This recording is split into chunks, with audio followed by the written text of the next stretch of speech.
everyone, welcome everyone back to NYPDL Home Team. Today's lecture is going to be another information lecture on the American government. So we're going to be going over sort of the principles of the American government, how it operates, and all of the information that you'll need to know when you're doing debate rounds about the American government or that involve the American government, which, spoiler alert, is most policy debate rounds.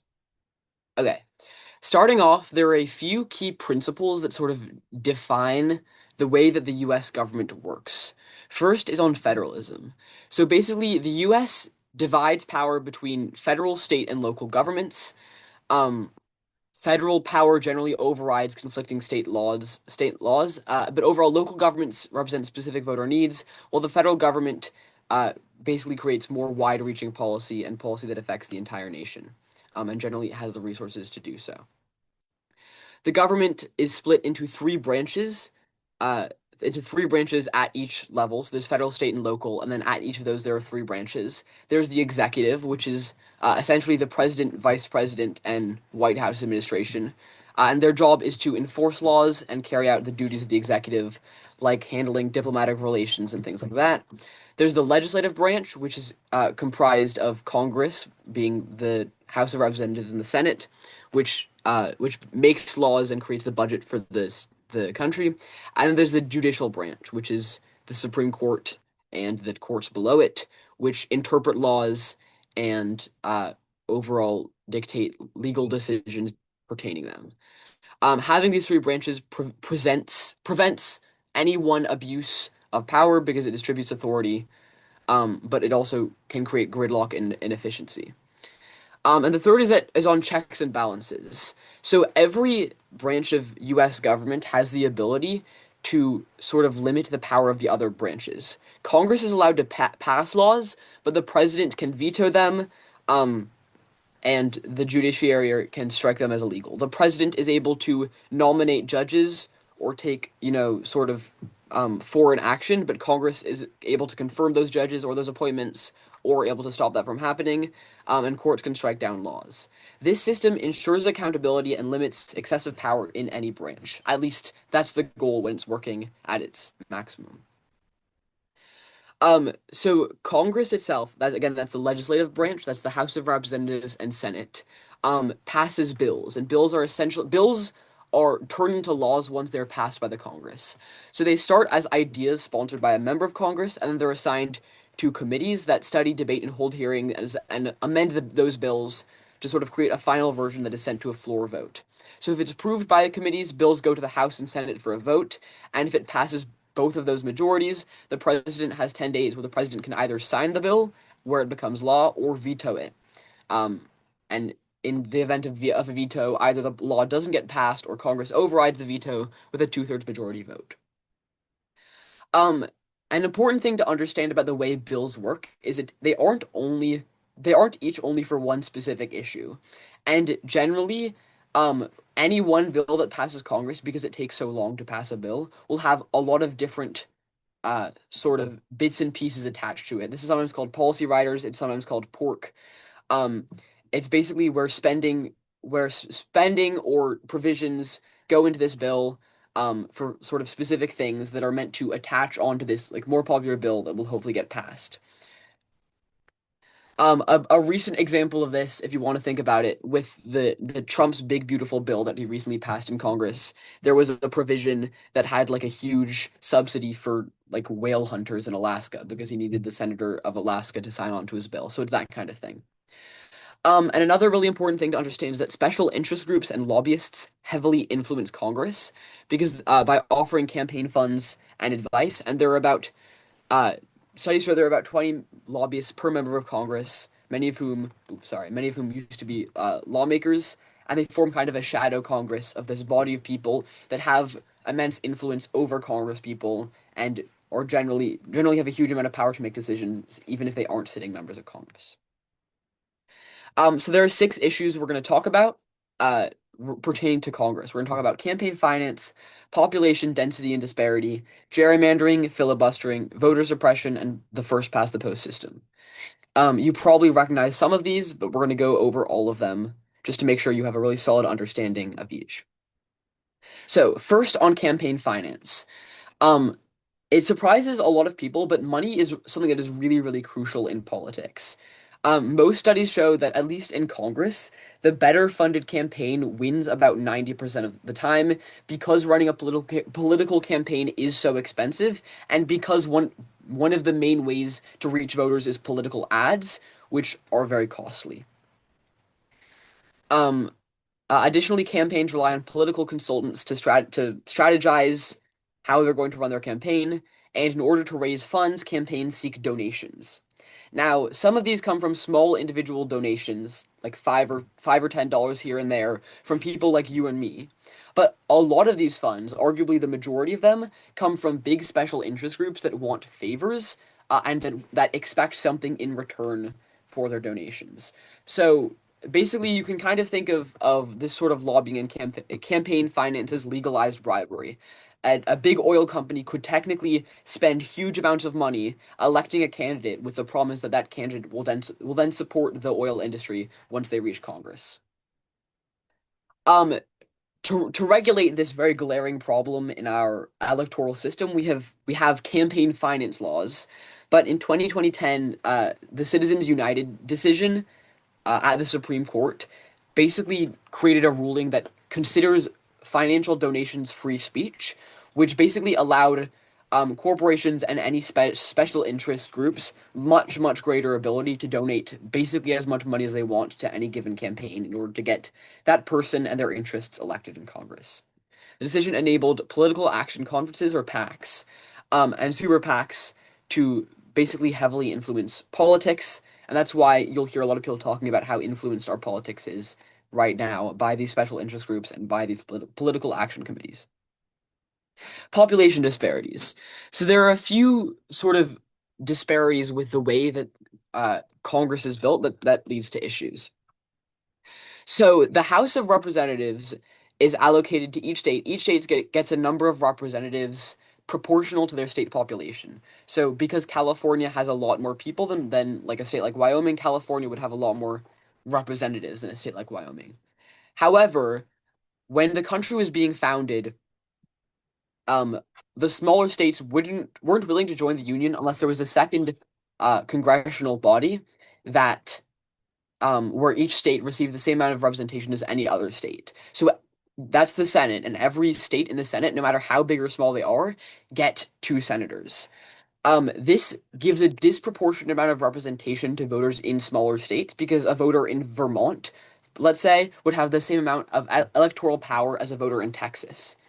Or would get to elect the same amount of senators as a voter in Texas, and therefore has a much greater sort of electoral influence, and their vote matters a lot more because there are just less votes coming out of Vermont than there are in Texas. Gerrymandering.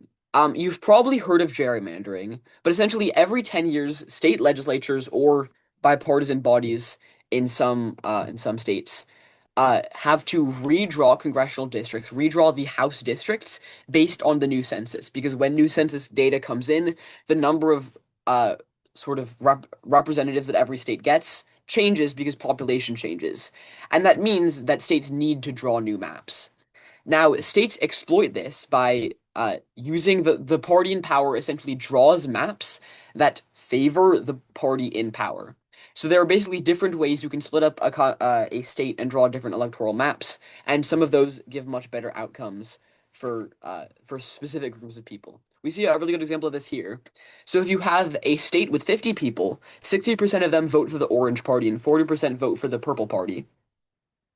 You could draw a fair district, a fair map where 60% of the seats go to the Orange Party and only two seats go to the Purple Party. Or you could gerrymander it and give either party a massive advantage, disproportionate to their actual percentage of the population. So this is basically how gerrymandering works, and it is very common across the country and leads to a lot of unrepresentative decisions being made in Congress. Filibuster. Okay, the filibuster is a pretty important concept to understand if you're trying to understand um, how bills pass the Senate and the House. Basically, in the Senate, um, you need a uh, simple majority to pass a bill. However, there is this old provision called the filibuster, which basically means that senators are allowed to go up and give a speech, and as long as they're giving that speech, a bill won't pass, and they can just give that speech until whatever, like the voting deadline that they set passes, or like something caves. This in effect prevents a lot of major policy from being passed because unless while it can be overridden by 60% by if 60 of 100 senators vote to sort of end the filibuster, if a bill doesn't have 60 out of 100 support, it essentially just dies in Congress if someone cares enough to filibuster it for a long time. This doesn't include budget reconciliation bills. Um, so like spending revenue or debt limits, like a budget can't be filibustered. Um, but or sorry, it can't, but sorry, these specific reconciliation bills can't be filibustered, is what I meant to say. It is possible at any time for the Senate to basically eliminate the filibuster, but most political parties are pretty hesitant to do this even when they have power because they know it would mean their opposition would get to make a lot of change when their opposition gains power.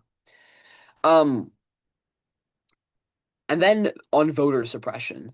So, because states have control over their own state voting laws and the ways that voting occurs in their states, a lot of state legislatures will introduce laws explicitly aimed at making sure that less voters for the opposing political party actually turn up and are able to vote. There are a lot of notable examples of this. I'm not going to get into all of these right now because we are trying to get through this. But there are a lot of notable examples of states introducing like really bizarre or strange like ID laws or really strict laws around voting, explicitly aimed at getting less people to vote, so one specific party has a better outcome.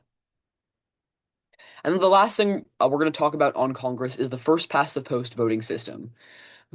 This sounds kind of complicated, but basically, first past the post is just the system we have in the United States where if uh if there is there will be if there's one House district, there is one representative to represent that district, and the person who wins a simple majority of votes or a simple plurality of votes in that district becomes the person elected, even if it was close.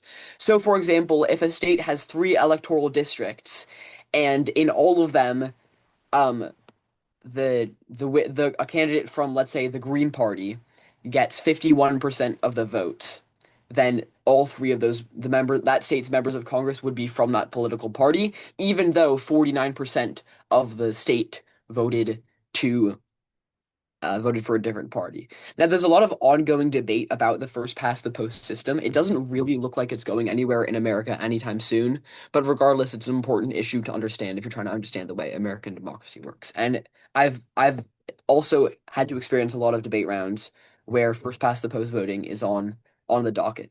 So it's an important thing to understand. Another thing to understand about American elections is the incumbency advantage, which is that generally the politicians that are currently holding office have an advantage over challengers, over people who are trying to get into office, in both primary and general elections, specifically in primary elections, but in general elections as well. This means that you are disproportionately more likely to win an election if you are already in office. This is due to a lot of things. You have established donor networks. If you're if you've been in Congress already, or if you're already holding your seat, you probably have more experience in the role with running for an election. You have more name recognition, and you have the privilege to mail constituents, basically. These uh, sort of conditions mean that make electoral races often very stagnant and makes it quite hard for new voices or new political ideas to break through the partisan gridlock and through this incumbency advantage. Okay, we're going to talk briefly about the presidency. So the presidency is the executive branch of the United States. It's the branch that is meant to enforce laws, has controls over the armed forces, and generally serves as the head of state and head of government for the U.S. Now, there's been a growing trend basically since the late 19th century where the executive branch has been gaining more and more power. Um, So the president controls the military. The president, also called the commander in chief, sometimes called POTUS, which just stands for President of the United States, controls the military and can deploy forces under laws like the AUMF. Um, the head of state appoints cabinet members, federal judges, and agency leaders. The presidency uh, also handles foreign negotiations. They handle diplomacy. They handle treaties. Treaties generally need congressional approval as well. That's a check and balance that exists. But generally, the president and their staff and their cabinet is the one handling most foreign matters for the country. They also have the ability to give executive orders, which are essentially directives telling the government how to operate itself. And these executive orders have gotten more and more power over the years and have kind of like become almost like de facto laws. But they're explicitly limited in their ability, and the president can't just like pass a law via an executive order. They still have limitations there. They also have the veto power to reject laws through Congress. So the president isn't elected by a popular vote. They're elected by an electoral college, where basically, um, whichever every state gets what are called electors or electoral votes proportional to their population, and then whichever president wins the election in that respective state gets not only a proportional amount of the electors from that state, but all of them. So if someone won Tennessee by 51% of the vote, they would get every electoral vote from Tennessee.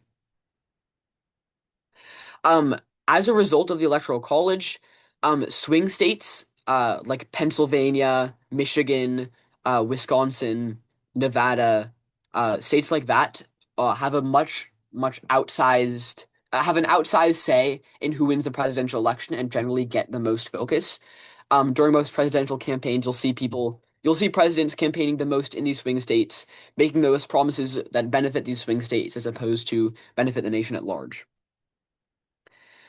Um, cool. As for courts, and nominations, the president nominates federal judges, including Supreme Court justices. Again, the Supreme Court is the highest court in the land, and the Senate confirms them. While the Supreme Court and the courts were historically less political than the presidency and the legislature, they've become increasingly polarized on issues like abortion, desegregation, and gay marriage. And that as a result of that, judicial appointments have become highly contentious. It has become a lot harder for presidents to confirm their judges because the role of sitting on the Supreme Court and these other lower courts is a much more political one than it used to be. Okay, there are nine justices on the Supreme Court. John Roberts is the Chief Justice, and then there are eight others. The ones in red are so Supreme Court justices don't have a specific party affiliation, but they generally, their votes generally reflect the political leanings of the president who elected them. So all of the justices in red were appointed by Republican presidents and tend to vote more conservative, and all of the justices in blue were appointed by Democratic presidents and tend to vote more liberal. So there's John Roberts, Sonia Sotomayor, Clarence Thomas, Amy Coney Barrett, Samuel Alito, Elena Kagan, Neil Gorsuch, Brett Kavanaugh, and Ketanji Brown Jackson. Um, there's an increasing trend of prosecutors, people who basically serve as prosecutors in court, leaving their careers in law to pursue careers in politics, and using sort of their tough on crime records as a selling point in their campaigns. Kamala Harris was a really good example of this. Um, and another important thing to understand is that um, currently there are currently, at least in the Supreme Court and a lot of lower courts as well, conservatives generally maintain an edge over liberals because um, Republican presidents have just been more able to appoint their own Supreme Court justices. For example, I think Donald Trump in his first term, I think was able to appoint three justices to the Supreme Court, which kind of set records and means that there's a 6-3 conservative majority on the Supreme Court, which means that usually the Supreme Court will side with conservatives on most sort of contentious issues. All right, let's talk about the Constitution. The US Constitution is relatively brief compared to most democratic constitutions. because it's so old. The U.S. Constitution was kind of the first sort of big republic constitution of its time. And that's led to a lot of interpretive ambiguity. There's a lot of different ways to interpret different parts of the U.S. Constitution, and that leaves the door open for a lot of different constitutional theories or sort of political ideologies to influence how the Supreme Court and our courts interpret the Constitution. A few of these philosophies that you should know are textualism, which is focused on on interpreting the law such as was meant by the original text. Intentionalism, which is basically focusing on the intent of the founders. So when you're deciding how to evaluate an ambiguity in the Constitution, you default to what you believe people like Thomas Jefferson and those who wrote the Constitution meant by it.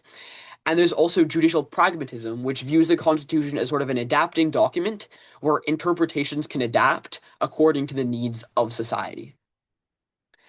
Um, and because a lot of issues in the Constitution aren't directly addressed in the Constitution, we have this process of amending it over time, which leads to the amendments, which we're going to talk about now. So here are a few of the amendments that are important to understand in the Constitution. The First Amendment is freedom of expression. It guarantees freedom of religion, speech, press, assembly, and petition. The First Amendment also is the amendment that says that the U.S. is not allowed to establish an official state religion. So the separation of church and state is a doctrine derived from the First Amendment. That will come up in a lot of debate rounds if you ever end up debating vaguely religious topics. There's a Second Amendment, which is the right to bear arms, basically the right to own weapons and the right to form a militia in this country. There's a Fourth Amendment, which means that law enforcement require warrants for searches and seizures based on probable cause. A police officer can't just barge into your home, start searching it, and immediately start questioning you. They actually have to have probable cause that you actually committed a crime. The Fifth Amendment is basically a set of rights for those accused of crimes. So it protects against self-incrimination, double jeopardy, which is basically um, being tried in a court of law, being acquitted, and then being tried again. It guarantees due process and just compensation for anything the government takes for you. The Sixth Amendment is a right to a fair trial. It guarantees a speedy public trial by jury and the right to legal counsel and the right to confront witnesses. The Eighth Amendment is the protection from cruel and unusual punishment. I think there was a round at Berkeley about this recently, so this is one that you'll probably have to debate a fair bit. But it basically says that it basically prohibits excessive bail, excessive fines, and cruel and unusual punishment. Um, then there was the 13th Amendment, which abolished slavery and involuntary servitude, except as punishment for crime. So the 13th Amendment made slavery illegal in all instances except in prisons. In prisons, slavery is still legal.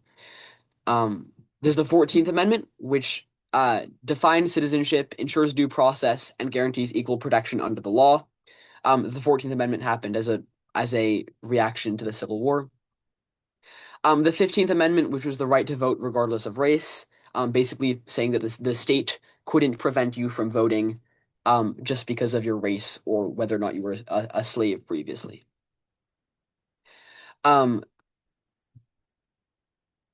cool. There's the 19th Amendment, which granted women the right to vote. There was the 25th Amendment, which clarifies presidential succession, basically clarifying the procedure for what happens if the president dies, if the vice president dies, and what happens if the president is unable to perform their duties. These are kind of like the generally important ones. There are some amendments that are a lot less important, like the Third Amendment, says that the government can't store soldiers in your house. That one doesn't come up too much, but these are generally the ones you're going to wanna understand when you're having debates about the U.S. government.